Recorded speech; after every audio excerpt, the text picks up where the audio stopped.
I gave my parents $600 a week for a year, but they didn't invite me on family vacation. "We didn't want you there," said my dad. 24 hours later, my phone exploded with missed calls. I should have seen it coming. The signs were always there. How they talked about my sister like she was God's gift to mankind while I was right there. How they always found a way to praise her, even when she did nothing. But this was a new level of disrespect. I gave my parents $600 a week for a year. It wasn't easy for me. I wasn't a high roller with disposable income. I worked hard for every dollar and stretched my budget thin to make sure they didn't have to struggle. When my dad got laid off, they acted like it was the end of the world. My mom called me in tears and said they didn't know how they were going to make it. They had bills, food, their mortgage. I couldn't let them go under.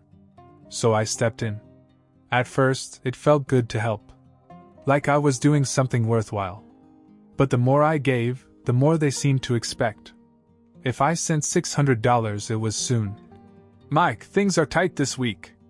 Any chance you could send a little extra?" They'd never come right out and say it, but the guilt trip was always there.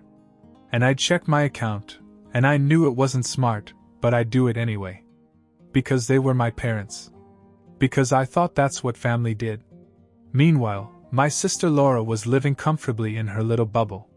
She married a guy with money, which made her a success in my parents' eyes. They never acknowledged that she hadn't worked a day in her life. That her husband's money was the only reason she had it easy. They talked about her like she was a financial genius. "She made smart decisions, Mike. You should learn from her." Smart choices? The only choice she made was to find a guy willing to bankroll her. But sure, let's all pretend she built her life with her own two hands. I never said anything. What was the point? No matter what I did, she was their golden child. I figured as long as she was doing well, I could swallow my pride. Then last week happened. 3 days before, I had invited her over for a cookout. Nothing crazy, just some steaks, a few drinks, a nice evening out. My treat.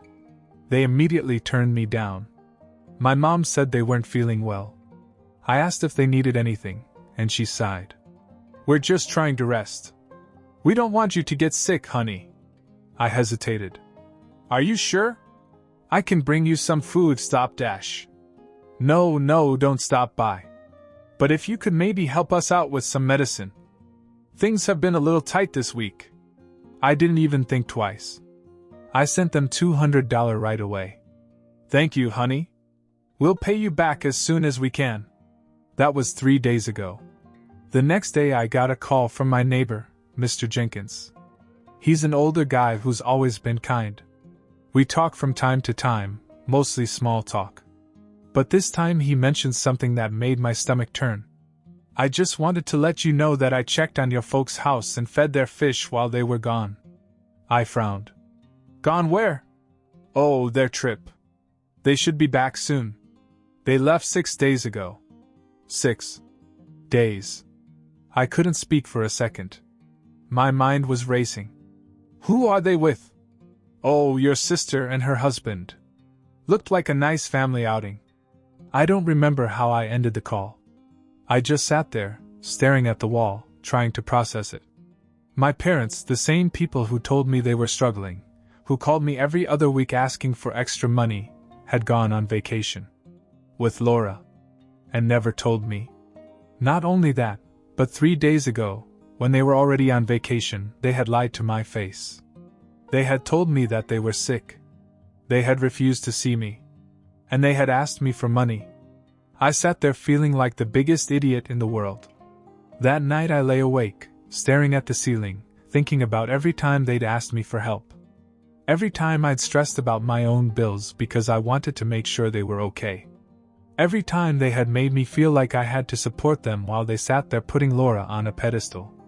The next day they came home. And I decided to confront them. I didn't know what to expect, but I wasn't prepared for what happened next. I didn't go to their house right away. I needed time to cool down. If I'd shown up the second I found out, I might have said something I couldn't take back. But after a night of tossing and turning, I knew I couldn't let it go. So I drove over the next night. Her car was in the driveway, still covered in dust from the drive back. The porch light was on. I knocked on the door, and after a few seconds my mom answered. Her face lit up as if nothing had happened. "Oh, Mike! What a nice surprise! We were just sitting down to dinner." I stepped inside. The house was spotless, as if they had done a deep clean before they left. There were fresh flowers on the table. A half-empty suitcase sat by the stairs. It was like walking into a scene from a perfect little family vacation. I took a deep breath. "So how was the trip?" As soon as the words left my mouth, I saw the flicker of guilt in her eyes. She forced a smile. "What trip?" I let out a short laugh. "The one you took with Laura and her husband. The one you lied about." Her expression changed instantly. She glanced toward the kitchen, as if hoping my father would intervene. But he didn't. I could hear him moving dishes around, pretending not to hear. I waited. I wanted to give her a chance to explain. To admit it. To say something that would make sense. Instead, she crossed her arms. "I don't understand why you're upset. We don't have to tell you everything we do." I stared at her. "Are you serious? I've been sending you money every week. I paid for that trip without even knowing it. And 3 days ago you told me you were sick. You asked me for money for medicine while you were probably sitting on a beach." Now my father finally decided to get involved. He stepped into the hall with his arms crossed. "Watch your tone." I let out a sharp breath. "You know what? No. I'm not going to watch my tone. I bent over backwards to help you. And you lied to me." My mom sighed dramatically, like I was the one overreacting. "We were just trying to have a nice trip, Mike. Why do you have to make everything about money?" That was it. That was my breaking point. "I hope you enjoyed it," I said. "Because I'm done." I pulled out my phone, opened my banking app, and canceled the automatic transfers. Right in front of them. My mom's face paled. My dad's jaw clenched. For the first time, they actually looked worried. "Mike, don't be like this," my mom began. "You know things are hard for us." I laughed. "Yeah? They weren't hard enough to keep you from going on vacation." I turned to the door, but before I could leave, my dad said something that stopped me cold. "You're just jealous we didn't invite you." I turned around. "Excuse me?" He shrugged, completely unfazed. "That's what this is really about, isn't it? You're throwing a tantrum because we didn't invite you." I felt my hands tremble. Not with sadness, not with raw, boiling anger. "That's the difference between me and Laura," I said. "She wouldn't have given you a dime, and you still treat her like she walks on water. I spent a year making sure you were okay, and you don't even respect me enough to be honest." I didn't give her a chance to respond. I walked out, got in my car, and drove away. When I got home, my phone was exploding. Missed calls from my mom, my dad, even Laura. I ignored every one of them. And when I walked in, Anna was sitting on the couch, waiting for me. She took one look at me and knew. I sat down next to her, exhaled sharply, and said it out loud. "I'm done giving them money." Anna didn't say anything at first. She just nodded, as if she had been waiting for me to finally say it. And to be honest, I think I had been waiting too. For months I had felt trapped by some unspoken obligation. Like I had to take care of her, because if I didn't, who would? But that was the thing I already knew the answer. Laura could have done it. She and her husband had enough money to take 100 vacations, but somehow I was the one taking out my paycheck every week to make sure our parents were comfortable. And for what? To be treated like a backup plan while she got the golden treatment? Not anymore. Anna leaned back on the couch and crossed her arms. "So what now? You think they'll just take the loss?" I ran a hand over my face. "They'll try to blame me. Maybe send Laura to talk some sense into me. But I don't care. I'm done." And I meant it. Or at least I thought I did. The next morning, my phone was ringing off the hook. Missed calls, voicemails, text messages, it was relentless. I ignored them all.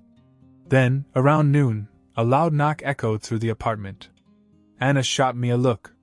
"Tell me you didn't invite her." I shook my head and stood up.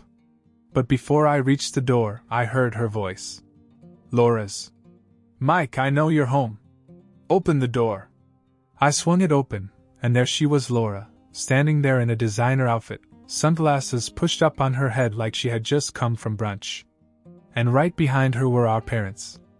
I stepped forward just enough to keep them from coming in. "What do you want?" Laura scoffed. "Are you seriously haunting Mom and Dad? On vacation?" I let out a dry laugh. "No. I'm cutting them off because they've been lying to me for months, using me like a damn ATM while treating you like royalty. But you already knew that, didn't you?" She rolled her eyes.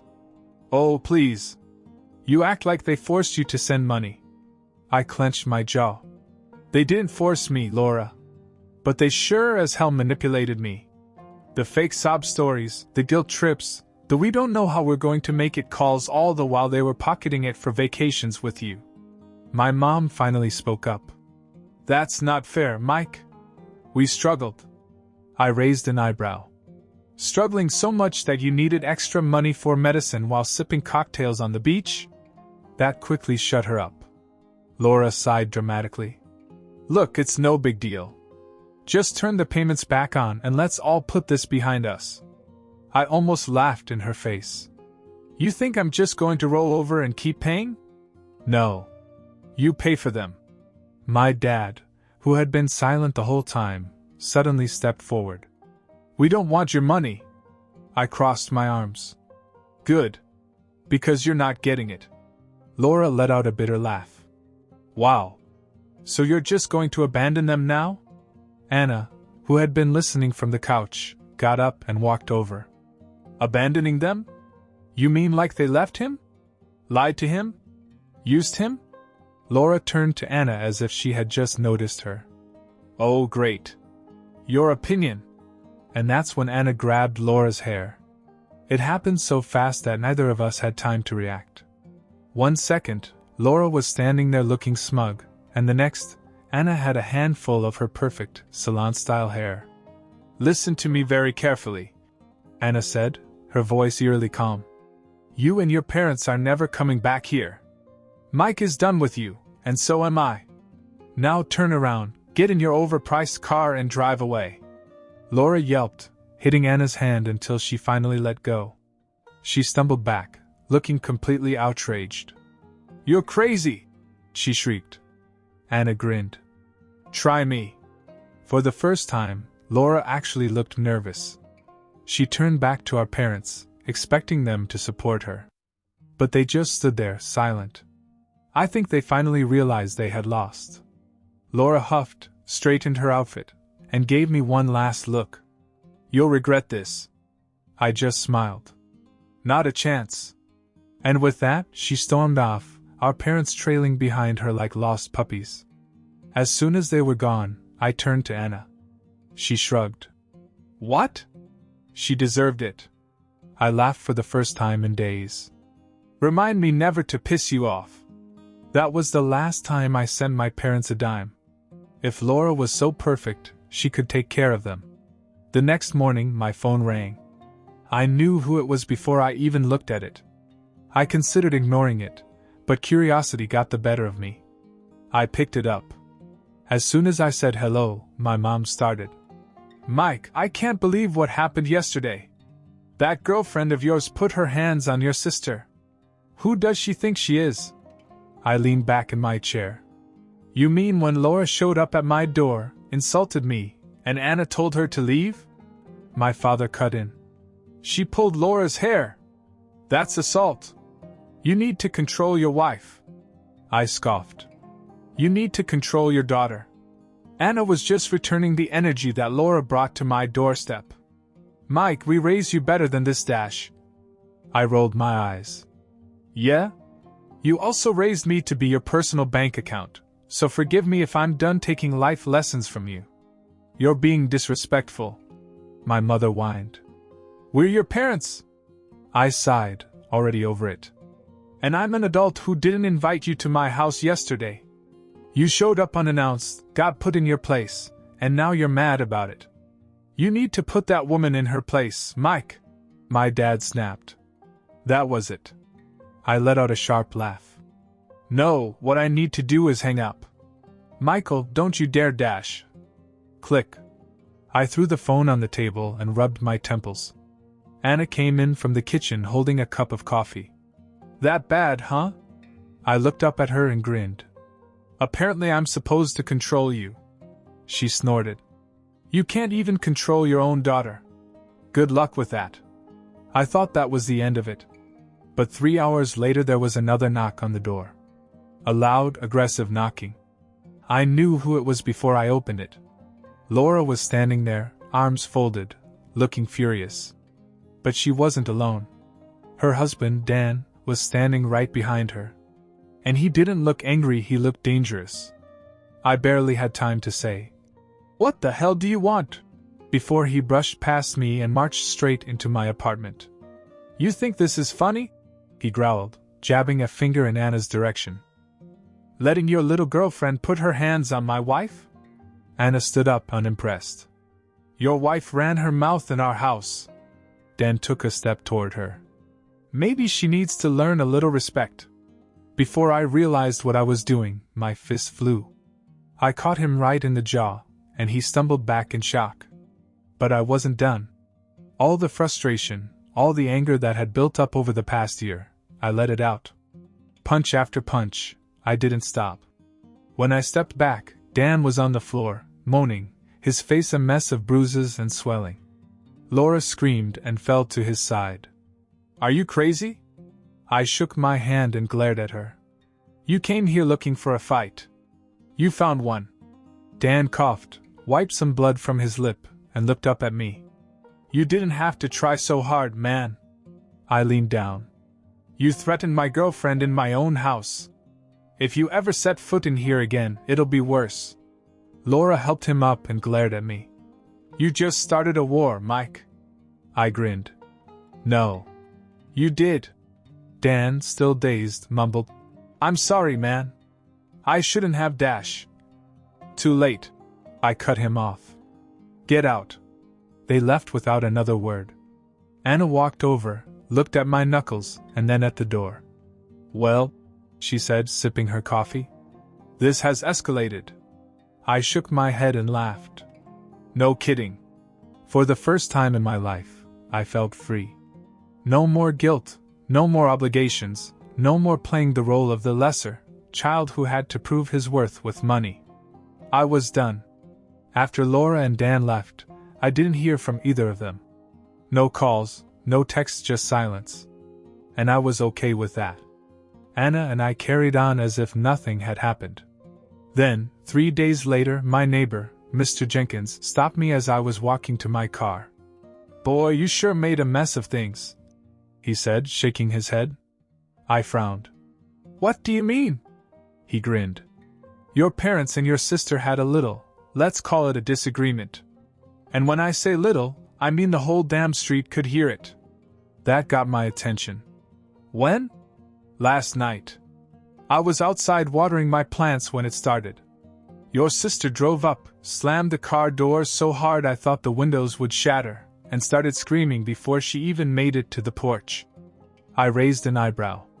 What were they arguing about? Well, Mr. Jenkins said, leaning in as if he were about to tell me the juiciest gossip of the year. I didn't want to pry, but they were yelling so loud I could hear every word. So of course I went over and stood under their window. I laughed. Of course. Your sister was furious with them. Something about how they should have treated you better, and how if they hadn't been so greedy you wouldn't have snapped. She kept yelling that it was their fault that you cut them off, and now she had to deal with them. I blinked. Wait. Dealing with them? Mr. Jenkins grinned. Yep. That's the best part. Your parents told her she had to start helping them now. That since you wouldn't give them a dime, it was her turn to step up. I burst out laughing.